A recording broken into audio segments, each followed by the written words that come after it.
নীলিমা দেবীর আজকাল নিজেকে ভীষণ একা লাগে। কাজের ফাঁকে ফাঁকে পুরনো স্মৃতিগুলো তাকে যেন নস্টালজিক করে তোলে। 5 বছর হয়েছে নীলিমা দেবীর স্বামীগত হয়েছেন। তারপর থেকেই জীবনের গতি যেন হারিয়ে ফেলেছেন। স্বামী মারা যাবার পর নিজেই পছন্দ করে ছেলেকে বিয়ে দিয়েছেন। ছেলে বৌমা দুজনেই চাকুরিজীবী। সংসার জীবনের সকল ব্যস্ততার ফাঁকে মাঝে মধ্যে মায়ের খেয়াল রাখে। নীলিমা দেবীর আজও মনে হয় এই তো সেদিনের কথা। স্বামী সমরবাবু সবসময় হইচই করে বাড়িটা মাতিয়ে রাখতেন। খুবই সাদামাটা ধরনের মানুষ ছিলেন। নিজে খেতে ও খাওয়াতে ভীষণ ভালোবাসতেন। জীবনের প্রধান গুরুত্বপূর্ণ কাজ ছিল ভালোমন্দ বাজার করা আর তৃপ্তি সহকারে সেটার আস্বাদন করা। বাড়ির আর কোনো ব্যাপারে সেরকম উৎসাহ ছিল না। ছেলের ব্যাপারে সব সিদ্ধান্তই নীলিমা দেবীকে নিতে হয়েছিল। সেই জন্য ছেলে ও মাকে বিশেষ শ্রদ্ধার নজরে দেখে এসেছে। নীলিমা দেবী বরাবরই রান্না করতে ভালোবাসতেন। নানা রকম উপাদেয় পদ নিজেই সৃষ্টি করতেন। সমরবাবু তাড়িয়ে তাড়িয়ে সোনা মুখ করে সেই খাবার খেতেন এবং প্রশংসা করে উৎসাহ দিতেন। ইদানিং নীলিমা দেবী রান্না করতে আর উৎসাহ বোধ করেন না। তার রান্না বৌমার কাছে সুস্বাদু হিসাবে কোনোদিনই সেই রকম স্বীকৃতি পায়নি। প্রায় দিনই তারা বাইরে থেকে খেয়ে আসে। মায়ের মনে কষ্ট হবে ভেবে ছেলে ভরা পেটে খাওয়ার অভিনয় করে। নীলিমা দেবী সব কিছু বুঝেও না বোঝার ভান করেন। তিনি জানেন সংসারকে শান্তিপূর্ণ রাখতে গেলে অনেক কিছুই আপোষ করে নিতে হয়। কিছুদিন হল নীলিমা দেবীর পাশের বাড়িতে কতগুলি ছেলে ভাড়া এসেছে। ছেলেগুলো কোনো একটি ইনস্টিটিউটে ভর্তি হয়েছে চাকুরির প্রস্তুতি নেবার জন্য। আজকাল প্রায় বাড়িতেই এই রকম ভাড়া দেওয়ার চল হয়েছে। একদিন একটি বছর 20 ছেলে নীলিমা দেবীর কাছে জল চাইতে এলো। ছেলেটির নাম তরুণ। ছেলেটির মার্জিত ব্যবহার ও সারল্য মাখা হাসি দেখে ছেলেটিকে নীলিমা দেবীর ভালো লেগে গেল। এরপর থেকে কোনো কিছুর দরকার হলে তরুণ প্রায়ই আসত। নীলিমা দেবীও তরুণকে কিছু না খাইয়ে ছাড়ত না। এইভাবে নীলিমা দেবীও তরুণের মনে জায়গা করে নিয়েছিল। এর মধ্যে একদিন ছেলে রোহনের জন্মদিন ছিল। সকালে স্বামী স্ত্রী দুজনেই অফিসে বেরিয়ে গেল। নীলিমা দেবী সারা দিন ধরে ছেলের পছন্দের খাবারগুলো রান্না করলেন। উদ্গ্রীব হয়ে বসেছিলেন কখন তারা আসবে। এত আয়োজন দেখে ছেলের আনন্দভরা মুখখানি কল্পনা করে একটা রোমাঞ্চ অনুভব করছিলেন। সন্ধে 7টার সময় রোহন ফোন করে জানালো ওরা বাইরে থেকে খেয়ে আসবে। কথাটা শুনে নীলিমা দেবীর বুকের ভেতর থেকে একটা কষ্ট দলা পাকিয়ে বেরিয়ে আসতে চাইল। আবেগকে সংযত করতে পারলেন না। ঘর থেকে বেরিয়ে উঠোনের ছাতিম গাছটার তলায় এসে বসলেন, যেটা রোহনের জন্মের পর অনেক শখ করে সমরবাবু লাগিয়েছিলেন। সমরবাবুর অবসর নেওয়ার পর প্রায় দিনই সন্ধেবেলায় দুজনে ছাতিম গাছের নিচের বেদিটাতে বসতেন, নানা রকম সুখ দুঃখের গল্প করতেন। আজ নীলিমা দেবী স্বামীর অনুপস্থিতিটাকে বেশি করে অনুভব করছেন। কষ্টে চোখ থেকে দুফোঁটা অশ্রু গড়িয়ে পড়ল। তরুণ নীলিমা দেবীর কাছে একটা দরকারে এসেছিল। নীলিমা দেবীকে এইভাবে দেখে অপ্রস্তুত হয়ে পড়ল। নীলিমা দেবীর মুখে সবকিছু শুনে কষ্ট পেল।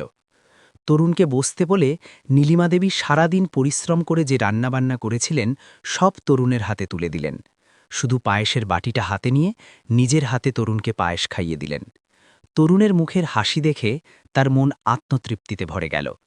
তরুণ নীলিমা দেবীকে প্রণাম করল।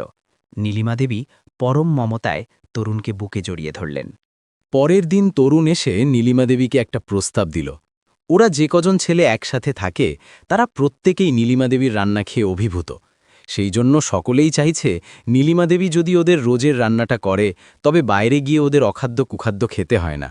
নীলিমা দেবী কথাটা শুনে খুব একটা আগ্রহ দেখাতে পারলেন না, কারণ ছেলের বিলের পর থেকে রান্নার লোকই রান্না করে। মাঝে মধ্যে শখ করে তিনি 2-1টি পদ রান্না করেন। কিন্তু তরুণ নীলিমা দেবীকে সাহস যোগায়। রান্নার যাবতীয় সামগ্রী তরুণই জোগাড় করে দেবে। প্রয়োজন হলে রান্নাতেও সহযোগিতা করবে। নীলিমা দেবীকে ওরা মাসিক খরচাটা দিয়ে দেবে। ছেলেগুলোর করুণ মুখগুলো মনে করে নীলিমা দেবী রাজি হয়ে যান। সেদিন সন্ধ্যায় নীলিমা দেবী রোহানের কাছে প্রস্তাবটা রাখলেন। রোহান ব্যাপারটাতে কোনো রকম আগ্রহ প্রকাশ করল না। নীলিমা দেবীও ব্যাপারটাকে আমল না দিয়ে 10 জনকে নিয়ে জীবনের নতুন অধ্যায় শুরু করলেন। প্রথম মাসের টাকা পেয়ে নীলিমা দেবীর উৎসাহ বেড়ে গেল। সমরবাবুর ফটোর সামনে দাঁড়িয়ে বললেন, আমি পেরেছি, তুমি আমার সাথে থেকো। নীলিমা দেবীর হোম ডেলিভারির সুস্বাদু রান্নার কথা চারিদিকে ছড়িয়ে পড়ল। স্থানীয় পড়ুয়া, চাকুরিজীবী সকলেই যোগাযোগ শুরু করল। এইবার নীলিমা দেবী চিন্তায় পড়ে গেলেন। এত বড় কর্মকাণ্ড তার একার পক্ষে চালানো সম্ভব না। তরুণকে কথাটা বলাতে তরুণ বলল, ভালোই হলো, আমি তো চাকুরির জন্যই পড়াশোনা করতে এসেছিলাম, প্রথম চাকুরিটা না হয় তোমার ম্যানেজারের পোস্টেই জয়েন করলাম। এইভাবে নীলিমা দেবীর কর্মকাণ্ড বিশাল আকার ধারণ করল। নীলিমা দেবীর একাকিত্ব অনুভব করার বিন্দুমাত্র অবকাশ ছিল না। নীলিমা দেবীর হাতে সাহায্য করার জন্যে দুজন মহিলা নিযুক্ত করলেন। তরুণের সাথে আরও দুজন সহকারী রাখলেন। তরুণ টাকা পয়সার হিসেব ছাড়াও আনুষঙ্গিক সব ব্যবস্থা দেখাশোনা করত। হোম ডেলিভারির একটা জুৎস নামও দেওয়া হলো, খেয়ে সুখ, খাইয়েও সুখ, নীলিমার হেসেল। সবকিছু ভালোই চলছিল, কিন্তু একদিন হঠাৎ অফিস থেকে ফিরে ছেলে বৌমা অশান্তি শুরু করল। তাদেরকে সকলে নাকি শোনাচ্ছে তারা নাকি মাকে দিয়ে এই বয়সে অর্থ উপার্জন করাচ্ছে, এতে তাদের সম্মানহানি হয়েছে, এই মুহূর্তে সব বন্ধ করতে হবে। কথাটা শুনে নীলিমা দেবী একটা কঠোর সিদ্ধান্ত নিলেন। তিনি বললেন, এই পর্যন্ত তিনি অনেক আপোস করেছেন, আর না, কারণ তার উপর অনেকগুলো মানুষের ভবিষ্যৎ নির্ভর করছে। তাই তিনি তার কাজ চালিয়ে যাবেন, তাতে কারুর যদি কোনো অসুবিধা থাকে তারা অন্য ব্যবস্থা নিতে পারে। নীলিমা দেবীর ছেলে বৌমা হতবাক হয়ে গেল। মায়ের এই রূপ তারা কোনো দিনও দেখেনি। তিনি মেনে নেওয়া ও মানিয়ে নেওয়াতেই অভ্যস্ত ছিলেন।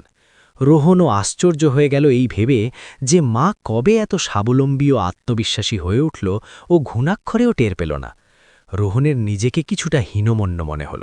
যে কাজটা ওর করা উচিত ছিল সেটাই তরুণ করে দেখালো। এইভাবে সেও তো কোনোদিন মায়ের জন্যে ভাবেনি। রোহন অনুতপ্ত হয়ে মায়ের কাছে ক্ষমা চাইল। নীলিমা দেবীর আনন্দে চোখে জল এসে গেল। সকলের সহযোগিতায় নীলিমার হেসেলের যাত্রা সুদূর প্রসারিত হল। প্রিয় বন্ধুরা, এতক্ষণ সাথে থেকে গল্পটা শোনার জন্য অশেষ ধন্যবাদ। গল্পটা ভালো লাগলে একটা লাইক, কমেন্ট ও শেয়ার করে দেবেন। আর পরবর্তীতে আরও এরকম নিত্য নতুন গল্প শুনতে চাইলে আমার চ্যানেলটি সাবস্ক্রাইব করে সাথে থাকুন। ভালো থাকবেন সবাই। ধন্যবাদ।